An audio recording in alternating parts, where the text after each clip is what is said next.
America మరియు Iran దేశాల మధ్య నెలకొన్న ఉద్రిక్తతలు పతాక స్థాయికి చేరాయి. గత నెలలో కుదిరిన శాంతి ఒప్పందం పూర్తిగా తుడిచిపెట్టుకుపోయింది. అమెరికా అధ్యక్షుడు ట్రంప్ కాల్పుల విరమణ ముగిసిందని ప్రకటించడంతో పరిస్థితి మళ్లీ మొదటికొచ్చింది. బుధవారం మరియు గురువారం జరిగిన పరస్పర దాడులతో మిడిల్ ఈస్ట్ ప్రాంతం మరోసారి రణరంగంగా మారిపోయింది.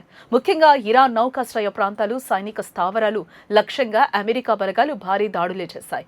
అత్యంత కీలకమైన పరిణామంలో ఇరాన్ ఏకైక అణు విద్యుత్ కేంద్రం ఉన్న బుషెహర్ ప్రాంతంపై మిసైల్ దాడులు జరిగాయి. ప్లాంట్ పరిసరాల్లోని కొన్ని భవనాలు దెబ్బతిన్నట్లు సమాచారం. అణు కేంద్రంపై దాడి జరగడం ఇప్పుడు ప్రపంచవ్యాప్తంగా కూడా ఆందోళన కలిగించే విషయం.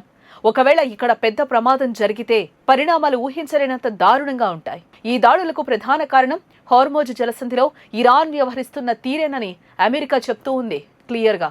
వాణిజ్య నౌకలను అడ్డుకోవడమే కాకుండా వాటిపై దాడులు చేయడం వల్ల ప్రపంచ చమురు సరఫరాకు ఆటంకం ఏర్పడిందని అమెరికా వాదిస్తోంది. ఏ చర్యలకు ప్రతీకారంగానే తాము దాడులు చేస్తున్నామని ట్రంప్ పేర్కొన్నారు.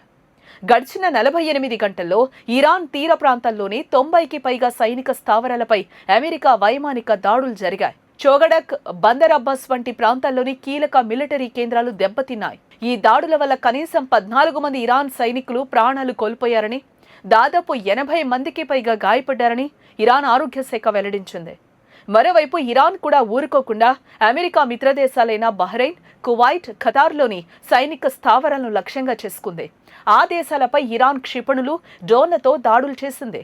గగనతల రక్షణ వ్యవస్థలు అప్రమత్తం కావడంతో చాలా దాడులను ఆయా దేశాలు అడ్డుకోగలిగాయి.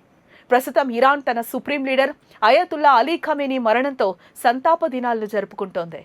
ఖమేనీ అంత్యక్రియలు జరుగుతున్న తరుణంలోని ఏ యుద్ధం తారాస్థాయికి చేరడంతో పరిస్థితిని మరింత క్లిష్టంగా మార్చేసింది. మృతుడి స్వస్థలమైన మాషద్ నగరంలో భారీగా జనం గుమిగూడారు. అక్కడ ఒకవైపు అంత్యక్రియల హడావిడి, మరోవైపు సరిహద్దుల్లో బాంబుల మూతతో ఇరాన్ ప్రజలు తీవ్ర భయాందోళనలో ఉన్నారు. ఈ యుద్ధం అంతర్జాతీయ ఆర్థిక వ్యవస్థపై కూడా తీవ్ర ప్రభావాన్ని చూపుతోంది. ముడి చమురు ధరలు ఒక్కసారిగా ఆకాశాన్ని తాకాయి. ప్రపంచ దేశాలు మళ్లీ శాంతి చర్చల కోసం ప్రయత్నాలు మొదలుపెట్టాయి.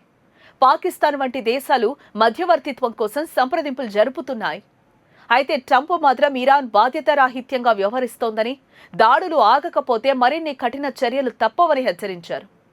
అమెరికా వైమానిక దళాలు ఎప్పటికప్పుడు అప్రమత్తంగా ఉంటూ కీలక వ్యూహాత్మక పాయింట్లను నాశనం చేస్తున్నాయి. ఇరాన్ పార్లమెంటు స్పీకర్ మాత్రం ఈ దాడులకు లొంగే ప్రసక్తే లేదని స్పష్టం చేశారు. ఏదేమైనా ప్రస్తుతం జరుగుతున్న ఈ పరిణామాలు గ్లోబల్ పాలిటిక్స్లో కొత్త సమీకరణాలకు దారితీస్తున్నాయి. ఇప్పటికే 170కి పైగా సైనిక స్థావరాలు ధ్వంసం అవ్వటం, కీలకమైన నౌకాశ్రయాలపై దాడులు జరగడం చూస్తుంటే ఈ యుద్ధం ఎంతటి వినాశనానికి దారితీస్తుందనని విశ్లేషకులు ఆందోళన చెందుతున్నారు. రాబోయే గంటలు, రోజులు చాలా కీలకం. పరిస్థితి అదుపులోకి వస్తుందా లేదా మరింత ముదురుతుందా అన్నది కూడా చూడాలి.